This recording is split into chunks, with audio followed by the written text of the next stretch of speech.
kuva ku kurwana intambara abasirikare batanamo begeranye bakoresha intwaro gakondo, ibiturika ndetse no gukoresha intwaro no z'urugamba zigenzurirwa mu biganza by'umusirikare nk'imbunda, kugeza ubwo uyu munsi hakoresha intwaro rutura zirasa za misile z'ibikoko zambukiranya imipaka y'ibihugu ndetse n'imigabane, aho zisekuye zikarimbura bya burundu. Izi ni misile aho imwe gusa iba yarimbura ubuzima bwa benshi kandi gasenya bikomeye ibikorwa remezo bigahinduka ivu. Ubyumve neza ko mu ntambara za none misile ni umwe mu bami bake cyane bambaye ikamba bahagararira urugamba rurwanwa uyu munsi, kuko misile zihindura amerekezo y'intambara mu buryo bwuzuye kubera ubushobozi zigira bwihariye mu irimbura ritabamo imbabazi na nke. Mu bihugu bigirana amakimbirane kandi bidaturanye, aha ufite abasirikare benshi ntacyo abavuze na gito imbere y'ufite ububiko bunini bwa za misile, kuko bisaba gukanda buto gusa ahasigaye igihugu kimwe kikagusha imvura za misile mu gihugu kiri iyo kure badaturanye. Ibi muri Iran no muri Israel babizi neza cyane kuturusha, kuko abaturage babo nibo bantu bazi neza ubukana bwa za misile kuruta abandi mu isi.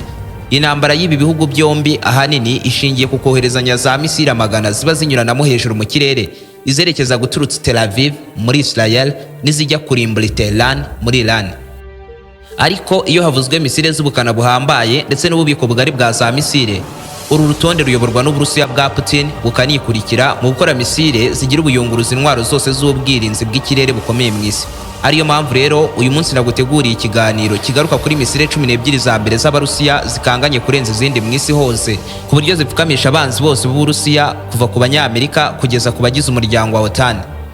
Niba ari ubwa mbere wari wisanze kuri umuyoboro mugari byegeranyo mu Rwanda, ikisabwa no gukanda subscribe ugafungura inzogera kugira ngo ukomeze gutungurwa no gusobanukirwa na byinshi cyane bimeze nk'ibicanganye kuri iyi si nzima dutuye.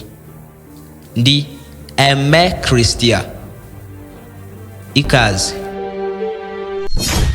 Waba ufite YouTube channel ukoreho imyaka n'imyaka ariko aba subscribers bakaba barakubereye nk'imvura yo mu butayu. Ku mbuga nkoranyambaga zawe ukora buri kimwe cyose, yewe unabishoramo amafaranga menshi ashoboka, ukabiha umwanya uhagije ngo urebe ko byakubyariye inyungu nk'abandi, ariko ntibikunda kubera ko udafite abagukurikirana bahagije bakwemera kuba wahembwa n'izi mbuga nkoranyambaga. Igisubizo cy'ibi byose ndetse n'ibindi bisa nkabyo ni imbuga SMM.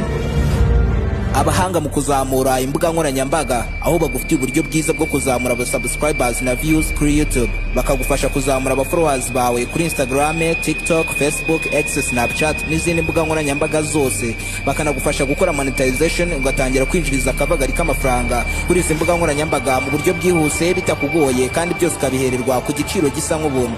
Si ibyo gusa, kuko aba banagufasha kwamamaza business yawe ku mbaga nyamwinshi binyuze kuri Instagram, TikTok, Facebook mu buryo bw'ama ads. Bahamagare cyangwa ubandikire kuri WhatsApp yabo aka kanya kuri nimero uri kubona muri screen yawe. Aho ni waba ararembejwe n'abajura, wikeka inyatsi ku buryo ntacyo ukora ngo kiguhire, mufitanye amakimbirane mu muryango, ukeka ko umugabo cyangwa umugore wawe yaba guca inyuma, nuhirwa mu rukundo, wabuze umukunzi cyangwa urubyaro, naho utageze waka kazi ariko warakabuze burundu. Igisubizo cy'ibi byose ni muganga Ruti, ushyira iherezo ku bibazo byajujubiza ubuzima bwawe.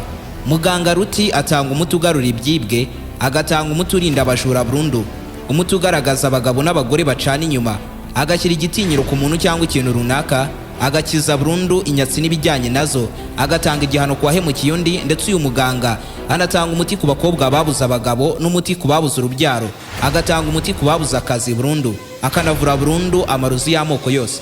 Muganga Ruti agukoraho rikaka aho waba uri hose mu isi. Icyo usabwa ni ukumuhamagara cyangwa ukamwandikira kuri nimero uri kubona muri screen yawe.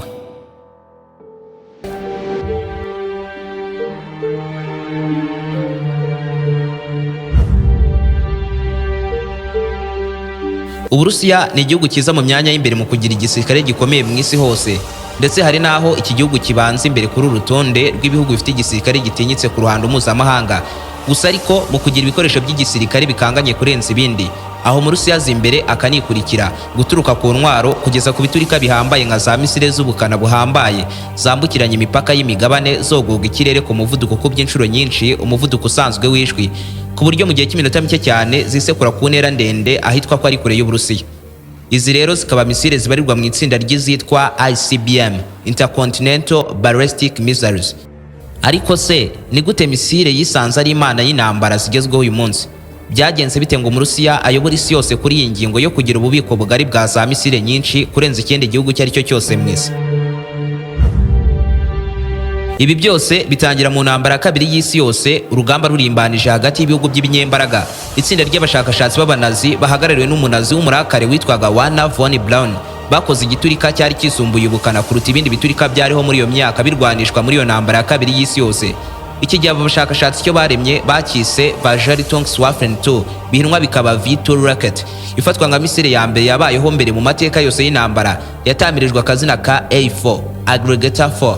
Yari misile ipima 12,500, ikagira n'umubyimba wa metero 1 na santimetero 35. Ikaba yarabashaga rero kuba yaraswa igaturitsa igipimo kiri ku ntera ya kilometero 320, ikaguruka mu kirere iri hejuru mu birometero 88 uturutse ku butaka ku muvuduko wa kilometero 5,760 mu isaha imwe gusa.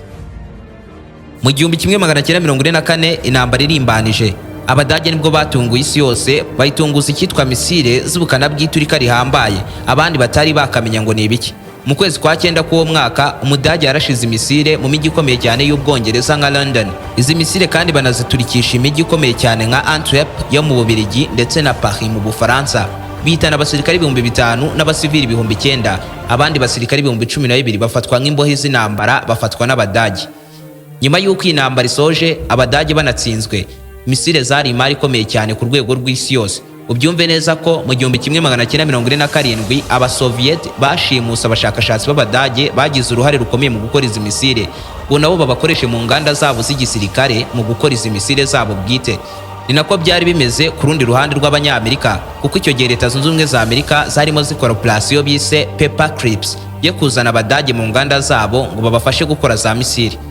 Gusa mu 1947 Abarusiya bagerageje bwa mbere misile yabo ya mbere, ariko nanone ifatwa nk'iya mbere y'ubukana budasanzwe ya ballistic. Iyi misile bayise R1. Bakomeza kwagura umushinga wo gukora izi misile, bigira mu 1953 bageze ku rwego rwa 5 rw'izi misile, zikaba zitwa R5. Naho mu 1957 Abarusiya bagerageje misile za R7, zikaba misile za mbere zakozwe zambukiranya imipaka y'imigabane. Ndetse muri uwo mwaka Abarusiya bakoze satelite ya mbere mu mateka y'isi yiswe Spartan Class. None uyu munsi Uburusiya buyoboye isi yose mu kugira za misile, nabo ubwabo batazi umubare. Gusa uyu munsi nagutondekeye 12 muri izo misile z'Abarusiya ziyoboye izindi mu kugira igitinyiro gihambaye ku rugamba, ndetse zifite ubukana buhambaye kuruta izindi zose mu isi. Duhere ku mwanya wa 12 tuhasanga misile bise R77, itamirizwa akazina ka AA-12 ADA. Zikaba misile zakozwe mu myaka yo mu 1980, ariko zashyizwe ahagaragara mu ntangiriro zo mu 1990 nka misile ziraswa ku ntera iringaniye ya kilometero 80 kugera kuri kilometero 200, ariko nanone zikaraswa mu kirere zirasuye mu kirere zirashwe n'indege z'intambara. Izi ni misile zaremeye kurimbura burundu indege z'umwanzi, zikanarimbura amadrone y'intambara. Mbega izi zakorewe urugamba rw'ikirere gusa. Ni misile ziraswa n'indege z'indwanyi z'Abarusiya nka Sukhoi Su-57, Su-27, Su-30 ndetse n'izitwa za MiG-29.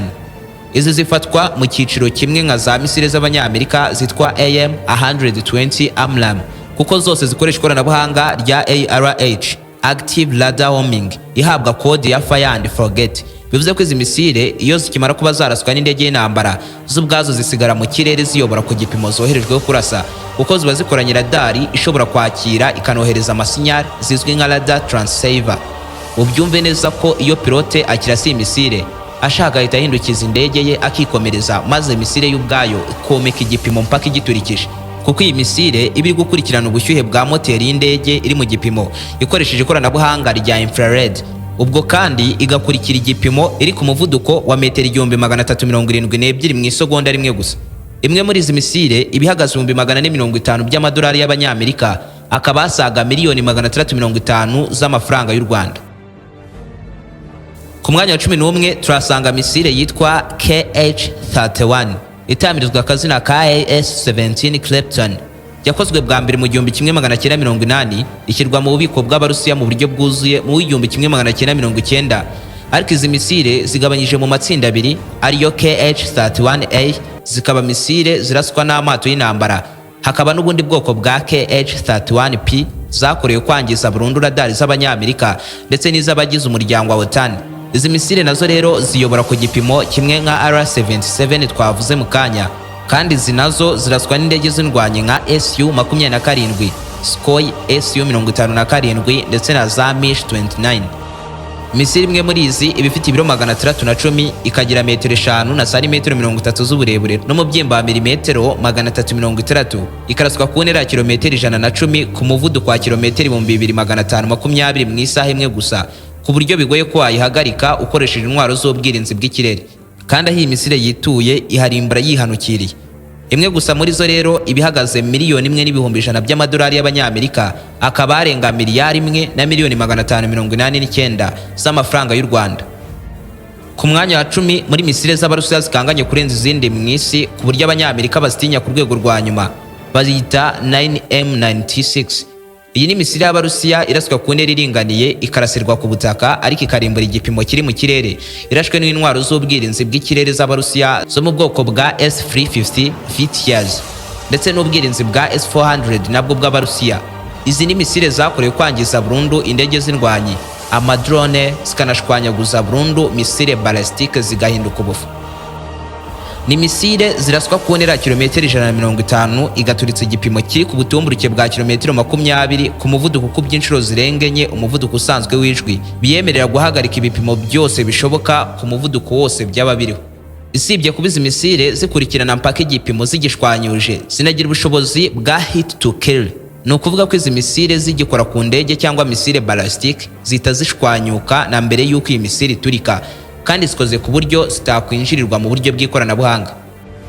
Ku mwanya wa 9 muri izi misile 12 zikanganye z'Abarusiya tuhasanga yitwa KH-59MK2, misile ikorwa n'uruganda rw'igisirikare cy'Uburusiya rwitwa bw'ibyegeranyo, ikaba mu itsinda rya za misile za ALSM, Air Launched Cruise Missile. Izi ni misile zizwiho kurangiza bikomeye igipimo kiri ku butaka nk'ibirindiro by'ingabo z'umwanzi, ibifaru by'urugamba, zikaraswa ku mirongo y'imbere y'urugamba ndetse zikanakoreshwa mu guturitsa inganda z'igisirikare zicurirwamo intwaro rutura. KH-59MK2 ni misile zakorewe ahanini guhangana na misile z'Abanyamerika za JASM. Izi kandi zigenzurirwa mu kirere mu gihe zerekeje ku gipimo hakoreshejwe ikoranabuhanga rya INS, Inertial Navigations. Iri rikurikirana kugendagenda no kunyeganyega, rikunganirana n'ubugenzuzi bwa satellite bwitwa GLONASS bukora kimwe nka GPS, Global Positioning System. Izi ziraswa ku ntera ya kilometero 300 kuri 500, umuvuduko wa kilometero 1050 mu gihe kingana n'isaha imwe gusa, ikagira ibiro 450. Ubyumve neza ko ibikomeye bihagije ku buryo ipfu muri nyubako igaturitsa mw'imbere, ndetse kubera ingufu z'iturika ryayo aho iturikiye iranahacukura. Kariba missiles nizo dusanga ku mwanya wa 8 muri misile z'Abarusiya zikanganye kuruta izindi mu isi. Izi zo zibarizwa mu itsinda rya za misile z'Abarusiya zirasirwa mu mazi zirashwe n'amato y'urugamba, zikitwa SLSM, Sea Launched Cruise Missiles, zitamirizwa kode ya SSN-27 Caesar. Ariko nazo zigabanyije mu bice bitatu by'ingenzi, birimo izitwa Free M14 ziraswa n'amato ariko zikoherezwa mu guturitsa ku butaka ku ntera byibuze ya kilometero 2500 zikoresheje umuvuduko wa kilometero 900 mu isaha imwe gusa. Nazo kandi zikagenzurirwa mu buryo bw'ikoranabuhanga bwa terrain contour matching, ku buryo zikurikirana igipimo zikoresheje amerekezo zihabwa ku kanya na satellite. Ubwoko bwa kabiri ni ubwitwa Free M54 zakorewe kurimbura byo kurahamisha bya burundu amato y'urugamba agendera hejuru y'inyanja, zikaraswa ku ntera kilometero 630 hafi 700, zigakoresha umuvuduko ukubye gatatu umuvuduko usanzwe w'ijwi. Ubwoko bwa nyuma ni ubwitwa 91R. Izi zo ni misile ziraswa gusa submarine zikayishwanyaguza ku rwego rwa nyuma, zikaraswa mu buryo bwa torpedo.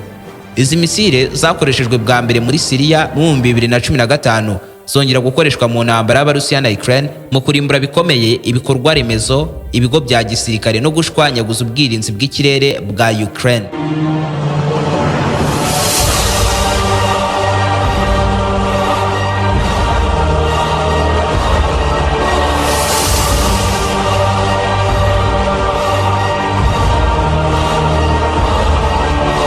Ku mwanya wa 7 turasanga yitwa Iskandar M, misile balistike iraswa ku ntera kilometero 500 yabayeho kuva mu 2006 kugeza n'uyu munsi, ikaba ikiri mu zimbere mu bubiko bw'Abarusiya. Ubyumve neza ko yatangiye gukorwa mu 1988 ikorwa n'uruganda rwa gisirikare rwa Vitkinsky. imwe gusa ibifite ibiro 3800 ikagira metero 7 na santimetero 30 z'uburebure kandi zikagira umubyimba wa santimetero 92. Iyi rero ikaba ari imwe muri misile za mbere zigenda ku muvuduko urenze ukanganye kuko iguruka metero 2000 mu isegonda rimwe gusa, bituma kuba yahagarikwa n'intwaro z'ubwirinzi ari ibintu bidashoboka kuko igira umuvuduko uruta kuru wa misile z'imijyi. Ibaze ko imwe gusa muri izi misile ibihagaze arenga miliyoni 3 z'amadolari y'abanyamerika, akaba asaga miliyari hafi enye z'amafaranga y'u Rwanda.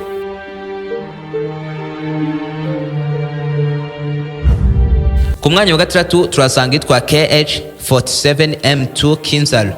Iyo iraswa ku ntera kilometero 480, ariko mu gihe imaze kuba yaraswa iba yagenda yaka umuriro mu kirere ku muvuduko wa kilometero 12500 kandi iba yanashyirwamo ubukana bw'igisasu cy'Irimbuzi. Ni misile iraswa n'indege rutura z'intambara z'Abarusiya nka MiG-31K, indege y'Umurusiya yaremeye guhangana no guhagarika ibitero by'ikirere, cyangwa se ikaraswa n'indege zo mu bwoko bwa T-22M3 iri mu zitinyitse mu isi hose. Mu 2017 Putin ubwe ku giti cye, perezida w'Uburusiya, niwe wayeretse isi nk'igisasu kigomba kubika ubwoba mu mitima y'Abanyamerika ndetse n'Abanyaburayi. Iyi ni misile imwe gusa ibipima ibiro 4300, ikagira metero 7 na santimetero 20 z'uburebure n'umubyimba wa milimetero 1200, kandi mu gihe misile iri mu kirere ibishobora kuba yakora urugendo rwa kilometero 2000 yerekeza ku gipimo yahawe guturitsa, igenda ku muvuduko wa metero 3400 mu isegonda rimwe gusa. Ariko imwe muri izi misile ibihagaze miliyoni 10 z'amadolari y'abanyamerika, akaba arenga miliyari 13 z'amafaranga ya BNL. Ubyumve neza ko kubera umuvuduko wayo gusa n'iyitaturika yaba igifite ubushobozi bwo kwangiza bya burundu yihanukiriye inyubako, imihanda cyangwa ibiraro.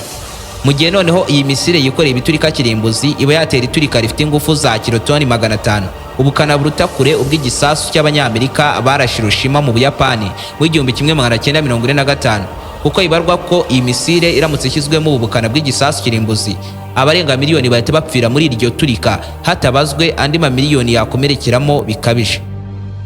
Ku mwanya wa gatanu turasanga itwa 9M82MD, misile iraswa ku ntera ndende ishoboka, ikaba misile y'imijyi ihigana n'indege z'indwanyi karahabutaka na misile balistike mu kirere mpaka izishwanyaguje zigahinduka uducecete.